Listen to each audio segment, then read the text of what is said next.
the most popular girl in school, Mona Culver, could only apply for the city's worst community college because of her poor school results. My childhood friend, James Holden, got our entire class to fill out application forms for community college too. It was his attempt to negotiate with North Rhine University's admissions department to make an exception for Mona to study there. The top 30 students in the city shared pictures of their amended application forms to community college back in my past lifetime. I tried my best to talk them out of it. The application submission deadline was the next day, and no amendments would be allowed after that. If they wasted their time threatening North Rhine by applying to community college, and the deadline passed, nothing could be done to change the results. Even if they were the city's top 30 students, their dreams of attending an Ivy League school would be quashed after 10 years of hard work, and no one knew what their future would hold. After that, James got angry and berated me. "You're just afraid Mona will be better than you once we start classes at North Rhine. Stop pretending like you're doing this for us." The rest of my classmates were also upset with me, and they turned their fury on me. "Our high school results mean nothing. With our abilities, we would still be able to attend North Rhine next year if we repeat the year. You should just mind your own business." We had been classmates for 3 years, and I could not let them compromise their futures. I informed our principal and their parents of their plans, and their application forms were amended. I managed to stop them from threatening North Rhine's admissions department. All of them were accepted by North Rhine in the end, and they became elites in their respective industries with bright futures ahead. Mona ended up getting pregnant with a thug's child while in community college, and she suffered from both physical and mental issues.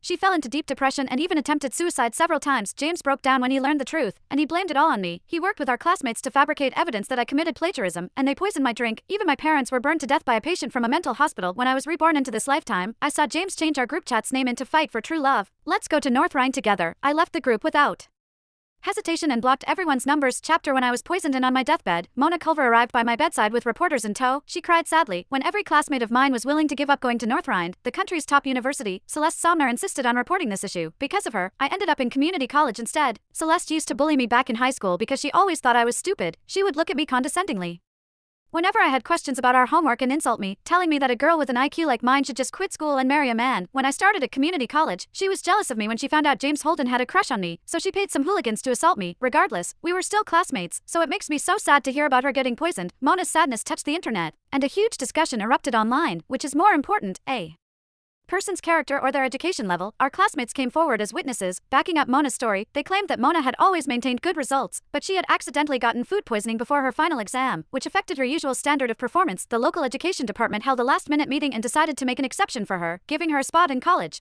James had even knelt on one knee to propose to her, and their love story garnered huge popularity among netizens. While all this was happening, an extremist with mental illness snuck into my parents' home to break their legs and burn them to death. While they were begging through their locked door to be saved from the fire, James was standing outside with his arm around Mona. "If it wasn't for your daughter snitching on us, Mona and I could have gotten together earlier. She wouldn't have suffered so much at the hands of that B***TCH, Celeste.